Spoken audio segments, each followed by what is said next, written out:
اس کے بعد اللہ تبارک و تعالی نے فرشتوں کو حکم دیا کہ زمین پر بھی اس بیت المعمور کے جیسا میرا گھر بناؤ، تاکہ جس طرح فرشتے بیت المعمور کا طواف کرتے ہیں اسی طرح زمین پر میرے بندے اس گھر کا طواف کریں اور میری عبادت کریں۔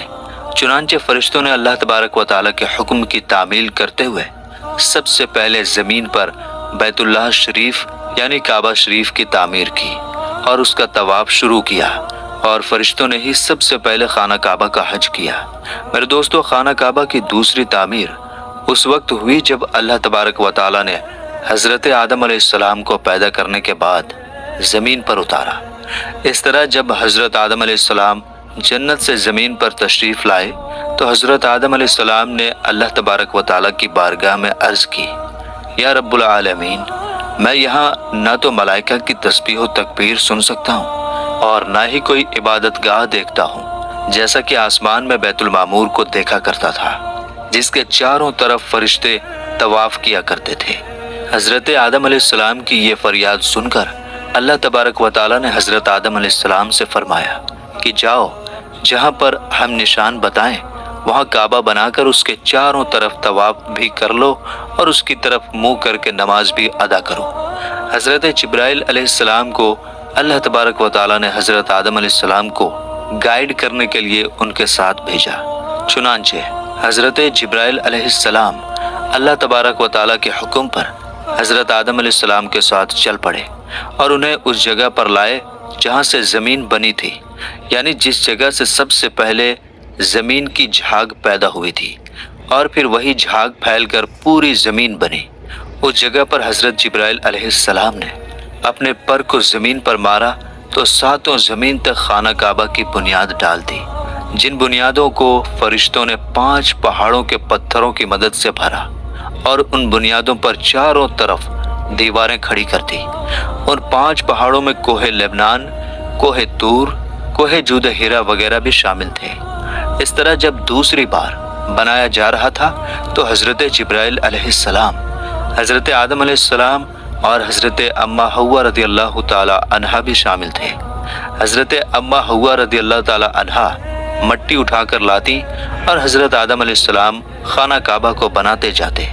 جب خانہ کعبہ کی تعمیر کا کام پورا ہو گیا تو پھر اللہ تبارک و تعالی نے حضرت آدم علیہ السلام کو طواف کرنے کا حکم دیا اور ساتھ ہی فرمایا کہ آپ پہلے انسان ہیں اور یہ پہلا گھر ہے۔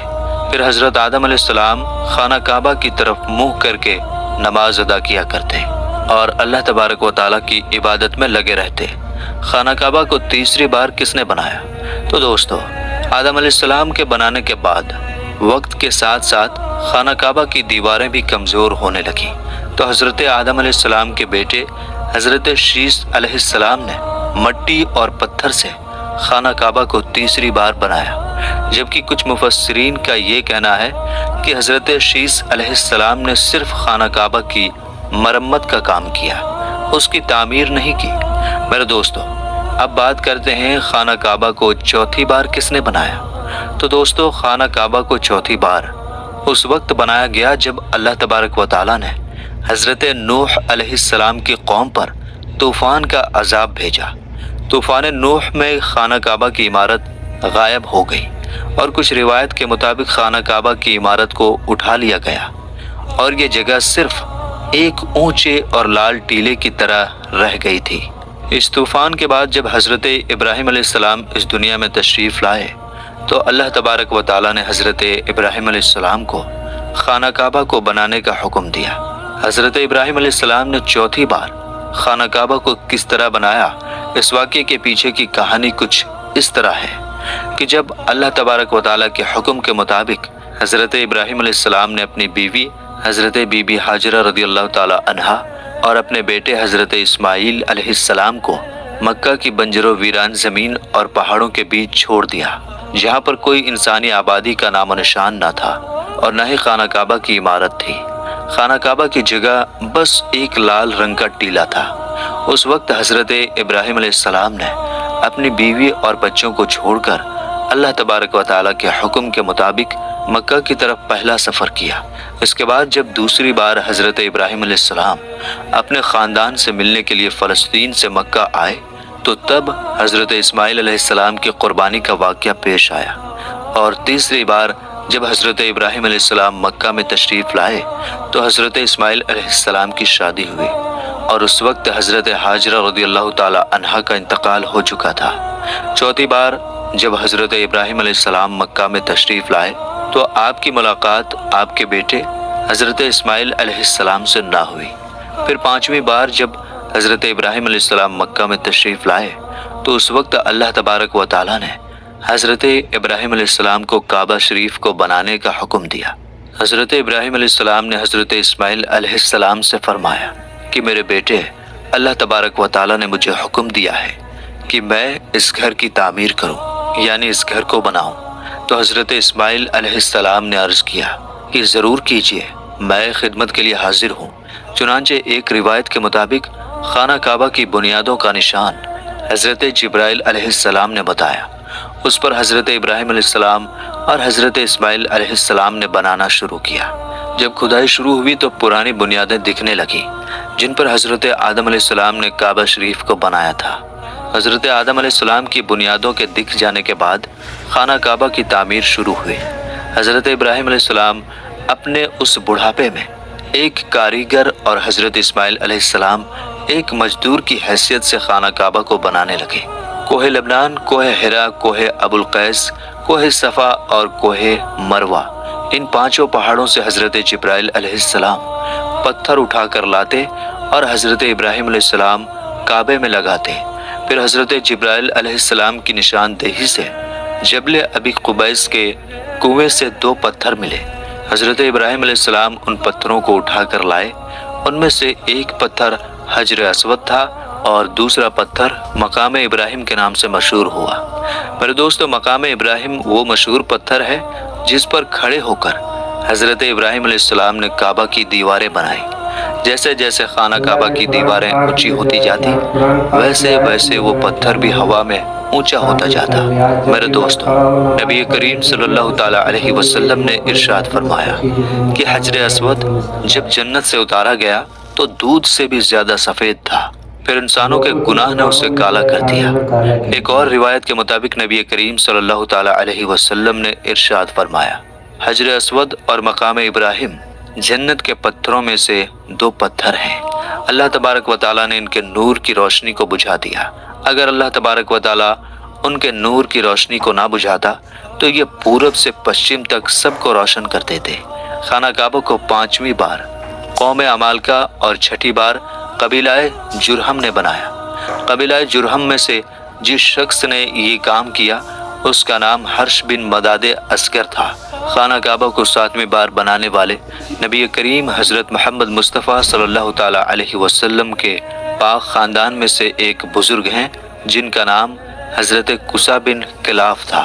انہوں نے خانہ کعبہ کو نئے سرے سے بنانا شروع کیا اور ایک بے مثال پختہ عمارت بنوائی۔ دوستو، خانہ کعبہ کو 8ویں بار بنانے کی ضرورت اس وقت پڑی جب قبیلہ قریش کی سرداری کے زمانے میں ایک زبردست سیلاب آیا جس سے خانہ کعبہ کی دیواریں بہت کمزور ہو گئیں۔ تو ایک مشورے کے بعد یہ فیصلہ لیا گیا اور خانہ کعبہ کو قبیلہ قریش نے پھر سے بنوایا، جس تعمیر میں نبی پاک حضرت محمد مصطفیٰ صلی اللہ تعالی علیہ وسلم کی ذات اقدس نے بھی شرکت فرمائی۔ لیکن اس وقت رقم کم ہونے کی وجہ سے قریش کی تعمیر میں حتیم کعبہ کو شامل نہیں کیا گیا تھا۔ خانہ کعبہ کو 9ویں بار اس وقت بنایا گیا جب یزیدی فوج کی پتھر بازی کی وجہ سے خانہ کعبہ کی دیواریں کمزور ہو گئیں، تو حضرت عبداللہ بن زبیر نے حتیم کعبہ جو کہ قریش کی تعمیر میں شامل نہیں کیا گیا تھا اس کو بھی شامل کر کے بنیاد ابراہیمی پر خانہ کعبہ کو نئے سرے سے بنایا گیا۔ خانہ کعبہ کی 10ویں تعمیر عبد الملک بن مروان کے نائب حجاج بن یوسف جو کہ ایک ظالم حکمران تھا، اس نے 74 ہجری میں پھر سے خانہ کعبہ کو قریش والی تعمیر کے مطابق بنوایا۔ اس کے دور کے بعد جب خلیفہ ہارون حکومت پر بیٹھا تو اس نے خانہ کعبہ کو گرانے کا فیصلہ کیا اور حضرت عبداللہ بن زبیر کی تعمیر کے مطابق خانہ کعبہ کو تعمیر کرنا چاہا، لیکن امام ابو یوسف نے یہ کہہ کر اسے روک دیا کہ اگر یہی طریقہ کار رہا تو ہر آنے والے حکمران مشہور ہونے کے لیے